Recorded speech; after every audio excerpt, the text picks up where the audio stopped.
مولا علی شیر خدا کہتے ہیں ہم حضور کی بارگاہ میں بیٹھے تھے، ایک بدو آ گیا دیہاتی، نبی کریم علیہ السلام اس سے فرمانے لگے یار کدھر آیا ہے؟ کہنے لگا حضور زیارت کرنے۔ حضور کا دریائے کرم جوش میں آ گیا، جب آ گئی ہیں جوش رحمت پہ ان کی نظریں، پھر جلتے بجھا دیے، پھر روتے ہنسا دیے۔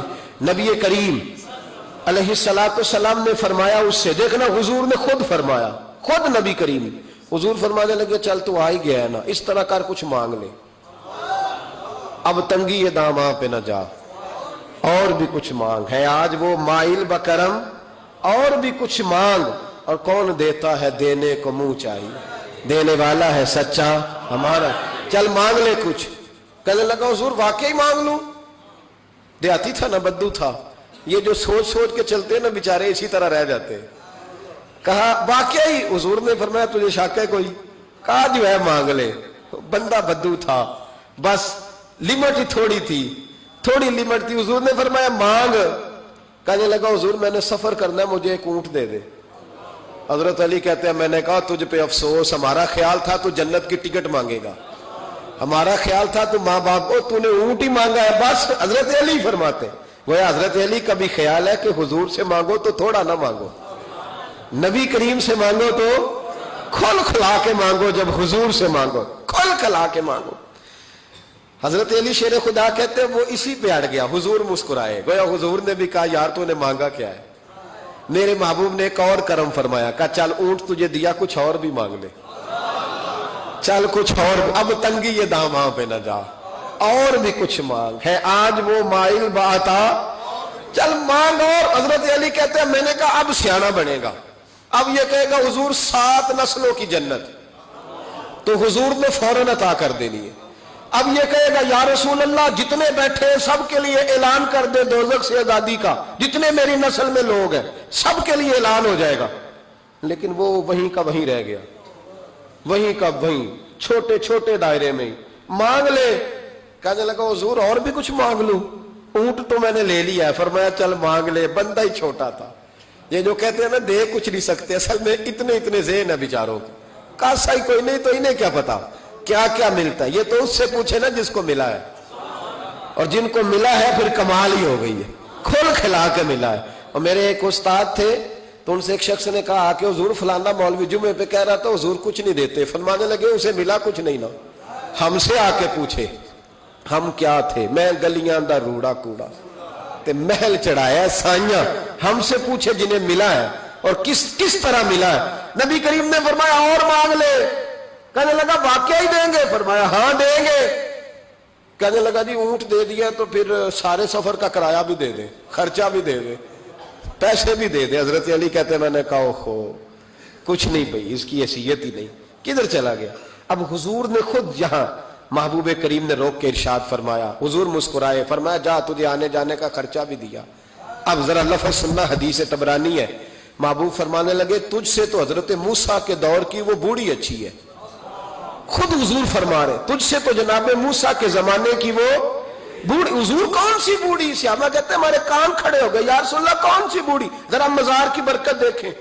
نبی کریم علیہ السلام فرمانے لگے، اللہ کریم نے حضرت موسیٰ جب ہجرت کرنے لگے تو فرمایا موسیٰ جب جاؤ نا تو سمندر کے قریب یا سمندر کے اندر یا سمندر کے کنارے، مختلف لفظ ہیں روایتوں میں، حضرت موسیٰ کا تابوت، حضرت یوسف کا تابوت بھی دفن ہے، تو وہ تابوت بھی ساتھ لے جانا۔ یہ تو اللہ نے بتا دیا پر یہ نہیں بتایا دفن کہاں ہے۔ حضرت موسیٰ ڈھونڈتے رہے تو ڈھونڈنے کے بعد عرض کی مولا یہ بھی بتا دیں وہ کہاں ہے؟ فرمایا نہیں، وہ آپ نے خود ہی ڈھونڈنا ہے۔ حضرت موسیٰ ڈھونڈ رہے ہیں کیا؟ مزار۔ کیا ڈھونڈ رہے ہیں؟ کس کا؟ حضرت، ہاں الحمدللہ یہ سنت اللہ نے ہمیں دی ہے۔ ہم جا کے پوچھتے ہیں بتاؤ حضرت خواجہ نور محمد مہاروی کا مزار کدھر ہے؟ ہم سائی وال کھڑا ہو کے پوچھتے ہیں کہ پاک پتن شریف جانا ہے، راستہ کون سا جاتا ہے؟ یہ نبیوں کی سنت اللہ نے ہمیں دی ہے، ہم یہ کام کرتے ہیں۔ حضرت موسیٰ ڈھونڈ رہے ہیں اور ڈھونڈتے ڈھونڈتے فرمایا مل نہیں رہا تھا، لوگوں سے پوچھا بھی کہاں ہے، اور یہ بھی اللہ کی حکمت ہے، واللہ اللہ تو اپنے نبیوں کے سامنے سارے پردے کھول دیتا ہے، یہ بھی حکمت ہے۔ کہاں ہے مزار؟ لوگوں نے کہا حضور ایک بوڑھی اماں ہے، بڑی بوڑھی، اس کو پتا ہے۔ فرمایا بلاؤ. اما کو بلایا, کب زیادہ بوڑھی ہے تو حضرت موسیٰ کہنے لگے چلو خود چلتے ہیں اس کے پاس. حضرت موسیٰ خود آئے. کس کام؟ اللہ آپ کا بھلا کرے, اللہ کرے آپ کو یاد رہ جائے یہ باتیں. مزار شریف کا پتہ کرنے آئے. آ کے اماں سے کہا اماں حضرت یوسف کے مزار کا پتہ. کہنے لگی بالکل پتہ ہے. کہا پھر کہاں ہے؟ کہنے لگی ایسے ہی مفت میں ہی بتا دوں. مزار کا پتہ بتانے میں پیسے لگتے ہیں, کوئی مفت نہیں بتایا جاتا. ولی کے مزار پہ جانا کوئی معمولی بات ہے؟ ایسے ہی بتا دوں. حضرت موسیٰ کہنے لگے اماں میں نے تابوت نکال کے ساتھ لے جانا ہے, بتاؤ. اماں کہنے لگی میں, یہ حضور فرما رہے ہیں, یہ طبرانی ہے, نبی کریم علیہ السلام نے فرمایا بتاؤ. حضرت موسیٰ کہنے لگے بتاؤ. کہنے لگی پیسے لگتے ہیں پھر بتاؤں گی. کہا کیا لیتی ہو؟ تو اماں کی سوچ, حضور کہنے لگے تجھ سے تو اس اماں کی سوچ ہی بڑی ہے. اماں کی سوچ دیکھیں. اماں کہنے لگی موسیٰ اگر حضرت یوسف کے مزار کا پتہ بتاؤں گی اس شرط پر کہ جنت میں مجھے وہ والا مکان چاہیے جس کے پڑوسی حضرت موسیٰ علیہ السلام ہو. ختم ہو گئی بات. رکھو یہاں قیمت تو لے لو مزار کا پتہ.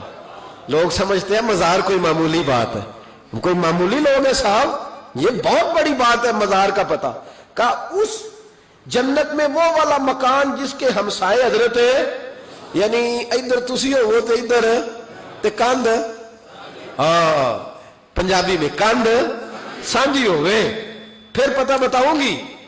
حضرت موسیٰ علیہ السلام کہنے لگے اماں تو زیادہ ہی اونچی چلی گئی ہے, اس طرح کر جنت لے لے. یہ موسیٰ کا پڑوس نہ مانگ, جنت لے لے. حضرت موسیٰ علیہ السلام کی اس اماں سے تکرار ادب سے کہہ رہی ہے. یہ بات بھی اللہ نے اماں کے دل میں ڈالی, ادب سے کہتی نہیں پھر موسیٰ نہیں نہ اگر وہ مکان دینا جاؤ کسی اور سے پوچھ لو. نہیں بتاتی, ناز سے بات کر رہی ہے. 3-4 دفعہ جب کہا نا تو حضرت موسیٰ علیہ السلام کہنے لگے اماں جنت دے تو رہا ہوں. جب اماں ڈٹ گئی لینا ہے, میرے نبی پاک علیہ السلام نے فرمایا اللہ سے یوں نہ مانگا کرو کہ یا اللہ چاہے دے چاہے نہ دے. فرمایا کہا کرو مولا تو ہی تو ہمارا رب ہے, تو دے, تو نہیں دے گا تو کدھر جائیں گے. اس سے مانگو, پیار سے مانگو, شوق سے مانگو, دل جمی سے مانگو. عرض کی حضرت موسیٰ سے, تکرار کرنے لگی, ناز کرنے لگی, کہنے لگی آپ بڑے مہربان ہیں, مجھے وہی والا مکان چاہیے, وہی والا چاہیے. حضرت موسیٰ علیہ السلام اللہ کی بارگاہ میں عرض کرنے لگے مولا یہ تو ڈٹ گئی ہے, اب بتا کیا کرنا ہے. تو رب کریم نے فرمایا موسیٰ خود نہیں بول رہی, میری توفیق سے بول رہی ہے, اور میں نے ہی بات ڈالی ہے دل میں. تو اس طرح کر, تو وعدہ کر لے میں عطا کر دوں گا. حضرت موسیٰ نے وعدہ کیا تو اماں نے ایڈریس بتایا. بتاؤ مزار کی کتنی برکت ہوئی. بیان کون کر رہا ہے؟ میرے نبی پاک. اور امام خازن نے لکھا ہے جب جناب یوسف علیہ السلام کو دفن کیا گیا نا تو دریا کے کنارے دفن کیا گیا. جس کنارے دفن کیا گیا وہاں سے پانی کی ایک چھوٹی سی نالا گزرتا تھا. کھال بنائے جاتے ہیں نا پانی کے نالے, وہ نالا گزرتا تھا. تو ان کے مزار چونکہ بنا ہوا تھا سنگ مرمر کا, تو جب گزرتا تھا تو جس طرف وہ سارا پانی چھو کے گزرتا تھا وہ علاقہ سرسبز و شاداب ہو گیا. ایک سائیڈ سرسبز ہوئی تو دوسری سائیڈ والے لوگ ناراض ہو گئے, کہنے لگے تمہارے اکیلے کے نبی نہیں تھے, ہمارے بھی ہیں, ہم نکالیں گے رات کو تابوت ادھر دفن کریں گے, ہمیں بھی تو سبزہ چاہیے نا. ہمارے کھیتوں کو بھی اسی دریا کا پانی لگتا ہے پر سبزہ نہیں, لیکن چونکہ حضرت سیدنا یوسف علیہ السلام کے مزار سے چوں کے گزرتا ہے تو تمہیں سبزہ ملتا ہے. اب فیصلہ کیا ہوا؟ امام خازن کہتے ہیں انہوں نے کہا اس طرح کرو حضرت یوسف کو وہیں رہنے دو, تو ایک اوپر سے کھال بنا لیتے ہیں, پانی سارا ادھر سے گزرے گا, آگے جا کے 2 حصوں میں بانٹ لیں گے, آدھا ادھر چلا جائے گا آدھا ادھر چلا جائے گا. کہتے ہیں جب انہوں نے بانٹا تو سارا علاقہ ہی سرسبز و شاداب ہو گیا. اس پاکستان میں کون سا ظلم ہے جو نہیں ہوا؟ کون سا ظلم ہے جو یہاں نہیں ہوا؟ کون سا جرم ہے جو لوگوں نے نہیں کیا؟ لیکن پتہ ہے اس کے کھیت خشک نہیں ہوئے. آپ کو پتہ ہے اس وطن کی دھرتی پر سبزہ اگنا بند نہیں ہوا. آپ کو پتہ ہے یہاں سب کچھ ہوا, لیکن اس دھرتی پہ کبھی خشک سالی نہیں آئی. یہاں کبھی کھیتوں نے سبزہ اگانے سے انکار نہیں کیا, یہاں کے درخت پھل دیتے رہے. پتہ ہے کس کی برکت سے؟ داتا علی اجویری کی برکت سے. تم داتا صاحب کو بات کرتے ہو, یہ جو تیرے گھر میں پھل آتا ہے اور زمین اگاتی ہے یہ گنج بخش علی حجویری کی برکت ہے, یہ فرید الدین گنج شکر کی برکت ہے, یہ بہاؤالدین زکریا ملتانی کی برکت ہے, یہ محدث اعظم پاکستان کی برکت ہے, یہ میاں شیر محمد شرک پوری کی برکت ہے, یہ امیر ملت پیر جماعت علی شاہ کی برکت ہے, یہ ان درویشوں کی برکت ہے کہ ان کے مزار زمین پہ بنے ہیں تو سبزہ اگتا رہتا ہے، بہاریں ہوتی رہتی ہیں، پھول۔ تو ان کا شکریہ ادا کرنے کی بجائے مخالفت کرنے لگ گیا، تو الٹا بات کرنے لگ گیا۔ پڑھنا کتاب، تجھے سمجھ آئے گی تجھے مل کہاں سے رہا ہے۔ رب کریم تو ان کی حیا ہی بڑی کرتا ہے۔ ایک شخص مجھے کہنے لگے جی قبر کیا ہوتی ہے، آپ مزار پہ چلے جاتے ہیں۔ میں نے کہا تجھے آج تک نہیں سمجھ آئی، پڑھ ترمذی شریف، نبی پاک نے فرمایا قبر المومن روضۃ من ریاض الجنہ، مومن کی قبر قبر نہیں ہوتی، جنت کا ٹکڑا ہوتی ہے۔ ہم تو جنت کی زیارت کرنے جاتے ہیں، آج تک سمجھ نہیں آئی۔ اور یہ بھی یاد رکھو، جس کا جس بزرگ سے تعلق ہوتا ہے وہ بزرگ اس کے ساتھ ہوتا ہے۔ پیر مریداں دے سر تے رہندے، او جھوٹے ہونیا، او جھوٹے ہونیا، ہاں اس کا کام ہے۔ یہ کیا بات ہوئی کہ جس کے گن گائے، ساری زندگی جس کا نام لے کے جیے، بیٹھے کہیں تھے پر اس کے تذکرے اس کے گن گاتے رہے، وہ بھول جائے؟ یہ کیسے ہو سکتا ہے؟ یہ ممکن ہے کوئی؟